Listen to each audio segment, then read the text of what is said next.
बिस्मिल्लाहिर्रहमानिर्रहीम। नाज़रीन अस्सलाम वालेकुम, मैं हूँ इमरान वसीम। नाज़रीन आज 19 जुलाई है, दिन है मंगल का और साल 2022। आज के प्रोग्राम में 4 अहम ख़बरें जिनके टाइटल, जिनकी हेडलाइन थंबनेल पे आप तमाम नाज़रीन पढ़ चुके हैं। इन ख़बरों की डिटेल आप नाज़रीन के साथ शेयर करेंगे, लेकिन सबसे पहले आपसे ये दरख्वास्त करेंगे कि चैनल को सब्सक्राइब कर लें और बेल आइकॉन का बटन भी ज़रूर प्रेस करें।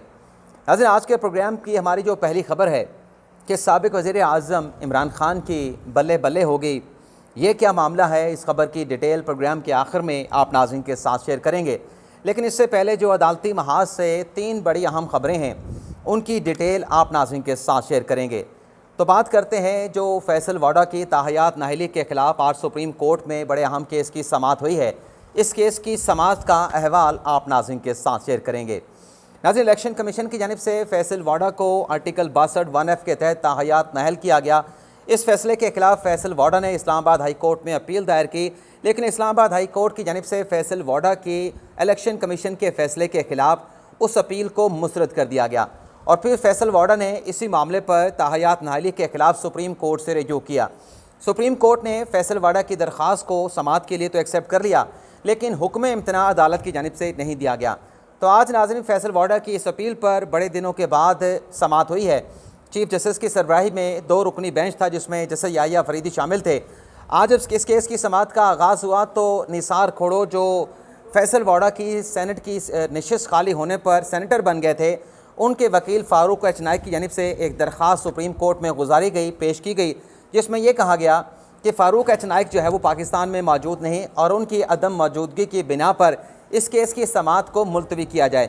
लेकिन चीफ साहब ने कहा फैसल वाडा के वकील वसीम सजाद से कि चलें निसार खोड़ो के अगर वकील मौजूद नहीं तो आप तो तैयारी करके आए हैं, आप अपने दलाइल का आगाज़ करें।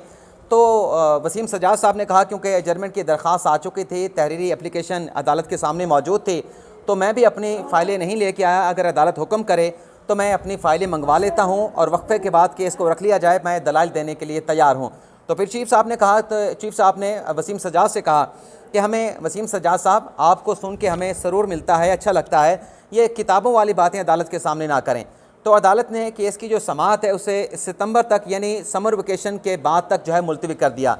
लेकिन इस केस की समाअत को मुलतवी करते हुए चीफ जस्टिस उमरता बंदियाल ने तमाम फरीकैन के वकला को ये डायरेक्शन दी है, ये हदायत की है कि आइंदा समाअत पर जो फैसल वाडा पर आर्टिकल 62(1)(f) का इतलाक़ किया गया है इलेक्शन कमीशन की जानिब से, इस नुक्ते पर तमाम वकला तैयारी करके आएँ। अजय चीफ साहब का कहना यह था कि किसी भी शख्स के ऊपर आर्टिकल 62(1)(f) का जो इतलाक़ है वो बड़ा संजीदा और सीरियस मामला है। अदालत ने यह देखना है कि आया कि ये जो इलेक्शन कमीशन की जानिब से आर्टिकल 62(1)(f) का इतलाक़ किया गया, क्या इलेक्शन कमीशन के पास ऐसा कोई अख्तियार था, क्या इलेक्शन कमीशन कम्पिटेंट फोरम था कि वो आर्टिकल 62(1)(f) का किसी अवामी रहनुमा के ऊपर, पब्लिक ऑफिस होल्डर के ऊपर या रुकन पार्लिमान के ऊपर जो है आर्टिकल 62(1)(f) का इतलाक़ कर सके। तो इसका हमने जायज़ा लेना है। ये नाज़रीन जो चीफ साहब के रिमार्क से चीफ साहब का ये भी कहना था कि अगर आर्टिकल 62(1)(f) का इतलाक़ होता है तो जिस पर इसको इम्पोज़ किया जाता है वो सियासत से ताहयात नाअहल हो जाता है। तो अदालतें इस तरह के मामलात में पहले भी फ़ैसले दे चुकी हैं और इस आर्टिकल का इतलाक़ जो है बड़ा सोच समझ के, मोहतात और एहतियात के साथ जो है वो किया जाता है। नाज़रीन चीफ साहब के इन रिमार्क से बज़ाहिर ऐसा लगा, क्योंकि चीफ साहब का ये भी कहना था कि डिस्क्वालिफिकेशन तो हो चुकी है फैसल वाडा की, लेकिन देखना यह है कि क्या इस डिस्क्वालिफिकेशन के साथ उनकी ताहयात नाहली बनती है, नहीं बनती। झूठ उन्होंने बोला, गलत बयानी उन्होंने की अपनी दौरी शरीयत के हवाले से, लेकिन आर्टिकल 62(1)(f) का इतलाक़ हो सकता था, नहीं हो सकता था, इसका हमने जायज़ा लेना है। अरे चीफ साहब के इन रिमार्क से बज़ाहिर ऐसा लगा है कि ग़ालिबन कहीं ना कहीं सुप्रीम कोर्ट में ऐसी सोच मौजूद है। ये मैं अपनी उन इनपुट आप नाज़रीन के साथ शेयर कर रहा हूँ कि ग़ालिबन अदालत ये नहीं समझती कि इस मामले पर जो फैसल वाडा है उन पर आर्टिकल 62(1)(f) का इतलाक़ होना चाहिए। तो आज इसकी केस की समाअत को सितंबर यानी समर वेकेशन के बाद तक मुलतवी कर दिया गया है।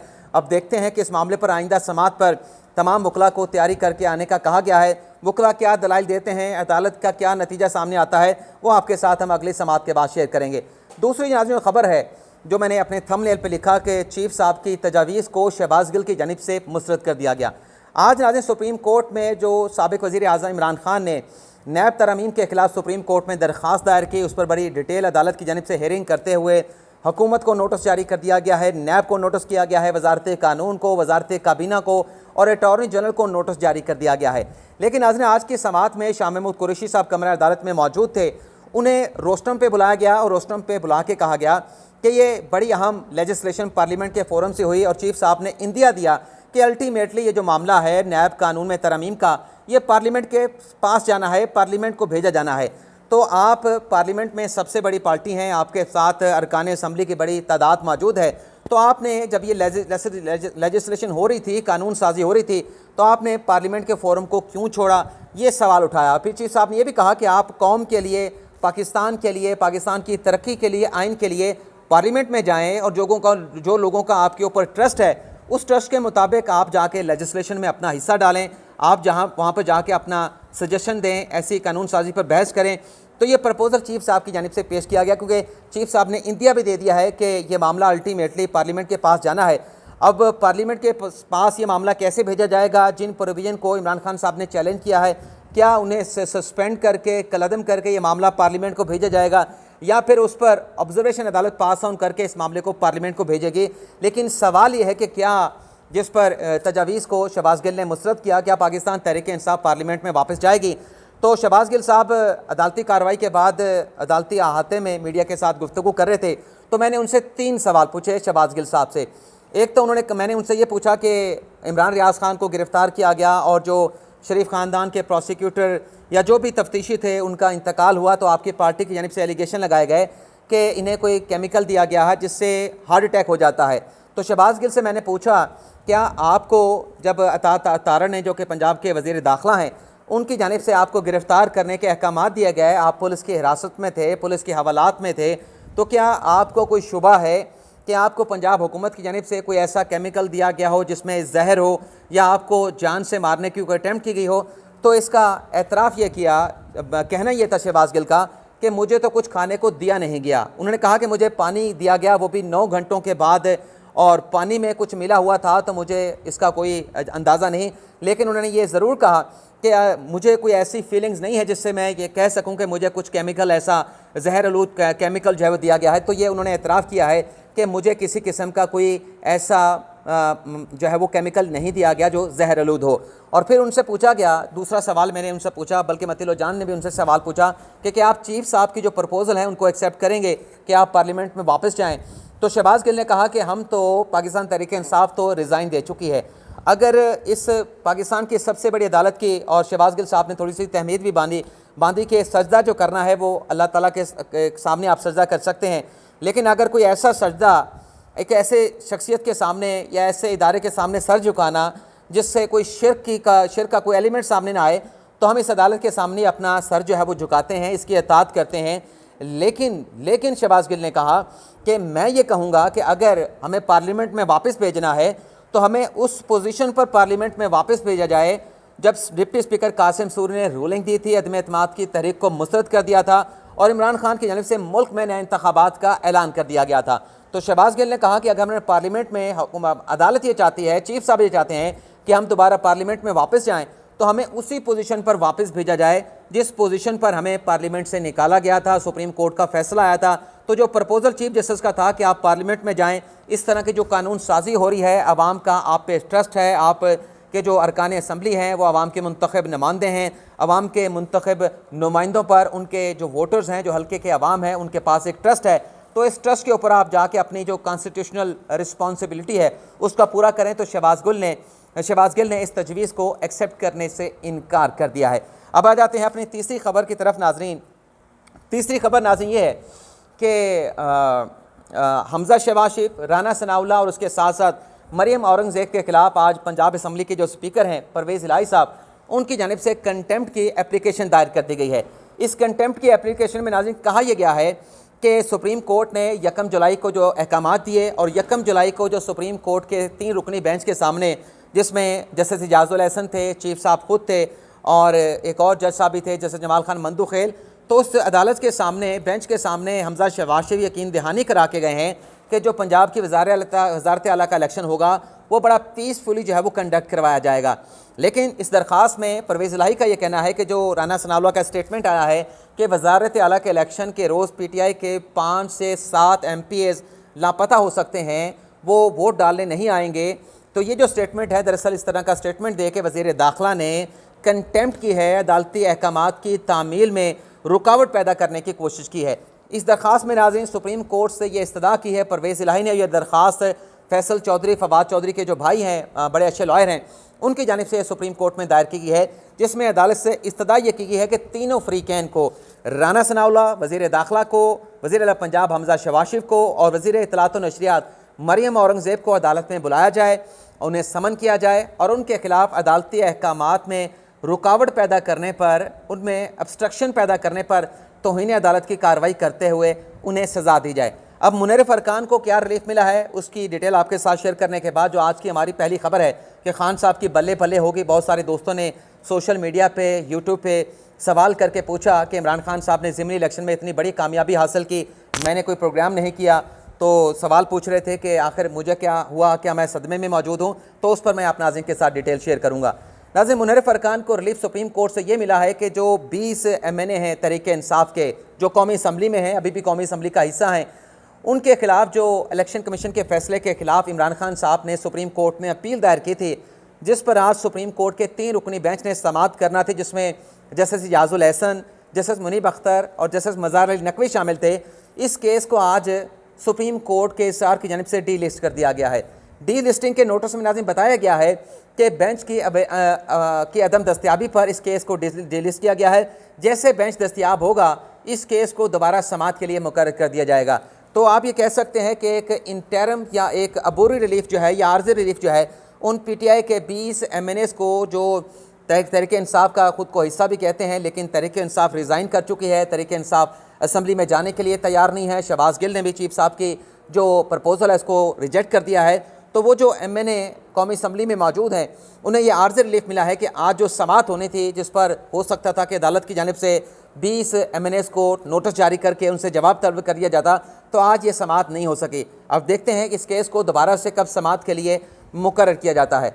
अब आज नाज़रीन, जो हमारी पहली खबर है कि खान साहब की बल्ले बल्ले होगी और मैंने उस पर प्रोग्राम क्यों नहीं किया, खान साहब की पंजाब के 20 ज़िमनी इलेक्शन में जो कामयाबी हुई है उस पर मैंने बात क्यों नहीं की।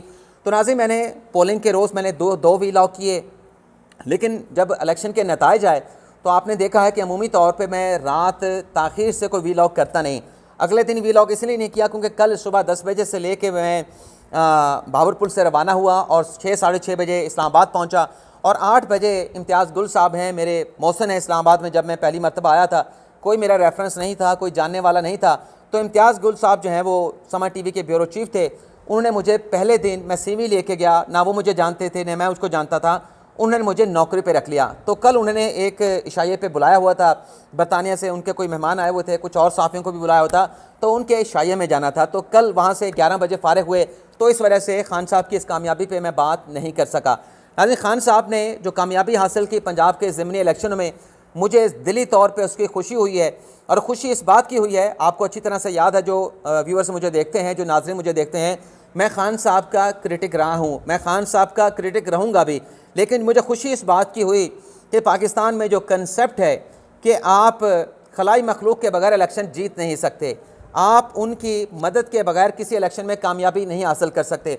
परवेज़ इलाही साहब का एक इंटरव्यू निकाल के देख लें जो अदम एतमाद की तहरीक के दौरान उन्होंने महर बुखारी साहबा को दिया था, जिसमें परवेज़ इलाही ने कहा था कि उनका ये कहना है, खलाई मखलूक का ये कहना है, ताकतवर हल्कों का कहना है कि इमरान खान को लेके आए थे, इमरान खान को उंगली पढ़ के हमने चलाया, इनकी हुकूमत में हमने हर मौके पे सपोर्ट किया। तो जो एक परसेप्शन था खान साहब से मुतल्लिक, एक सिलेक्टर का और उंगली पकड़ के चलने का, उस परसेप्शन को खान साहब ने इस ज़िमनी इलेक्शन में जो है वो वक्ती तौर पर कह लें या जो मर्ज़ी आप कह लें, जिसने भी जो नाम देना है, लेकिन उस परसेप्शन को खान साहब ने ख़त्म कर दिया है, ज़ाइल कर दिया है। क्योंकि खान साहब ने इस्टेब्लिशमेंट के ख़िलाफ़ जो है वो के ख़िलाफ़ बयानियाँ बना के कंपेन चलाई और पहली मरतबा ये देखा गया कि इस्टेब्लिशमेंट के ख़िलाफ़ इमरान खान साहब ने कंपेन चलाई और सिंगल हैंडली खान साहब ने इस ज़िमनी इलेक्शन में बड़ी ज़बरदस्त किस्म की तारीख़ी कामयाबी हासिल की। उस पर नून लीग की जानिब से जो एतराज़ात आ रहे हैं कि ये सीटें अपना तहरीक इंसाफ की थी, हमने तो 5 सीटें हासिल करके खान साहब को नुकसान पहुंचाया है, तो खान साहब की जो सीटें थी वो 10 थीं। शिकस्त को तस्लीम करें, सही तरीके से तस्लीम करें। उन 20 में से सिर्फ तहरीक इंसाफ की 10 नशिस्तें थीं, बाकी आज़ाद थे। बाकी बेशक तहरीक इंसाफ में शामिल हुए थे, लेकिन बाकी 10 आज़ाद थे। तो इस तरीके से खान साहब ने 5 सीटें गेन की हैं पीटीआई के टिकट से। बहरहाल जो एतराज़ात उठाए जा रहे हैं, जो एंगलिंग दी जा रही है वो अपनी जगह पे, लेकिन मैंने जो कहना था वो आप नाज़रीन के साथ शेयर कर लिया कि खान साहब की तारीख़ी कामयाबी है। जो अच्छी बात है खान साहब की वो भी आपके साथ शेयर करेंगे, लेकिन जो चीज़ गलत होगी वो भी आपके साथ शेयर करेंगे। और यहाँ पे जो नुकसान हुआ है, जो नून लीग कह रही है कि महंगाई का लाजमी तौर पे फैक्टर था, और जो मुश्किल फ़ैसले लिए गए, सख्त फैसले लिए गए, उनका भी फैक्टर था। लेकिन ये कहना कि उम्मीदवार मुनासिब नहीं थे, तो ये नून लीग का अपना फ़ैसला था कि टिकट किसको देना है, किसको सामने लेके आना है। तो ये कोई एतराज़ नहीं बनता कि उम्मीदवार मुनासिब नहीं थे, तो ये भी हमारी नाकामी की वजह है। नाकामी हुई है, खान साहब ने फेंटा लगाया है, खान साहब के बल्ले ने शेर का फेंटा लगाया है। इसको मैं खुले दिल के साथ तस्लीम करता हूँ। और खान साहब ने बड़ी कामयाबी हासिल की है, उस पर मुझे ज़ाती तौर पे खुशी है कि पहली मरतबा कोई ट्रेंड सेट हुआ है कि उनके बगैर भी इलेक्शन जीता जा सकता है। लेकिन ये इलेक्शन जीतने के बाद खान साहब को इस मामले पर दिल बड़ा करना होगा कि बाकी भी सियासी जमातें इस तरह का ट्रेंड सेट कर सकें। उन्हें भी खान साहब को साथ मिलाना होगा, या खान साहब को उन्हें कन्विंस करना होगा कि पाकिस्तान को अगर आगे लेके जाना है तो फिर ये सबको ऐसी हिकमत अमली जो है बनानी पड़ेगी। सियासी तौर पे एक दूसरे का मुकाबला करें, लेकिन एक दूसरे की टांगें खींचने की कोशिश करने से पाकिस्तान का नुकसान होता है। आज आपके सामने है कि डॉलर कहाँ पे जा रहा है। आपसे इजाज़त चाहेंगे। अल्लाह ताला हम सब का हामी नासिर हो। दुआ में याद रखिएगा। अल्लाह हाफिज़।